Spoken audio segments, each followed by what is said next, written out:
And we got to talk about something that affects all of us. Of course, everyone deals with stress differently, but we do all have it. Sometimes we know it can get too overwhelming, but there are signs that we can look for that might help us determine if we need to start seeking professional help. So here to talk about those signs is licensed marriage and family counselor Kevin Peterson. Kevin, good morning to you, my friend. Thank you so much for waking up with us.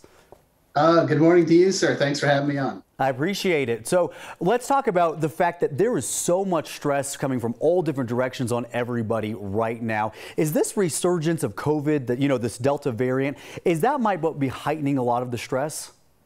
Absolutely. People are feeling out of control, like life's unpredictable, like they can't take care of themselves, they can't take care of their family. And I think at one point, everybody felt like we were some light at the end of the tunnel, and then the door got closed really quickly. Yeah, absolutely. And I love that we're having this conversation, because I think this is something that a lot of people teeter with, is at what point do I need to start seeking that professional help? At what point can I no longer manage this on my own? What are some signs to be on the lookout for of when we know that it's about that time to make a call? Yeah, great question. And I think the things that we tend to look for are, do you feel like things are out of control? Are you losing sleep? Can you not stay within your regular patterns? Are you struggling with regular day-to-day activities? And just sort of wondering what's going on and not really unsure of yourself, feel like things are unmanageable. And that's the main stuff that we look for.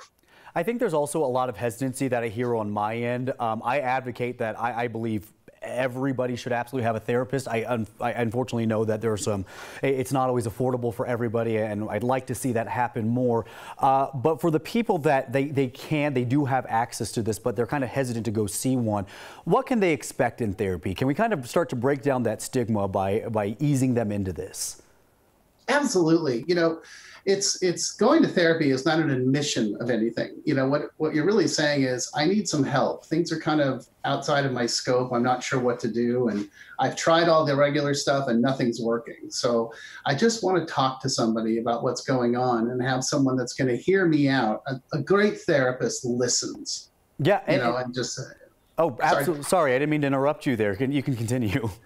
Oh, sure. A great therapist listens and really just helps the client sort of work through their stuff and whatever their stuff is, and also encourages them that it's okay to say things that may sound a little, silly, like, oh, the COVID is driving me crazy. It's like, it's okay to say that. Let's talk about that. Yeah, pardon my interruption. I clearly would not be a good therapist there. Yeah. But also, one thing that I love is you're talking to somebody that you don't really interact with daily, that you kind of dump that off onto them, and then you go back to your normal life. You go back to other people that you were able to talk in private with someone. One of the biggest questions, too, when somebody is ready to take that step is they don't know exactly how to go about finding a therapist. What is your recommendation there? What's the easiest go-tos?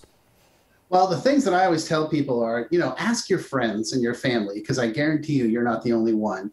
Or ask your doctor, or if you have a spiritual community, whether it's a priest, minister, rabbi, imam, whatever, go ask them. Or one of the best resources is Psychology Today, the website. You can punch in your zip code, your insurance plan, your issues, and it'll spit back to you names of people that are on there. And I always think getting a word-of-mouth referral for a therapist is always the best. Yeah, absolutely. I was going to say, Psychology Today is exactly how I found my therapist. It works wonders for so many of my friends as well. Kevin Peterson, my friend, thank you so much for being with us. Love having this conversation, and we'll have to have you back to talk more about it. I look forward to it. Have a great day.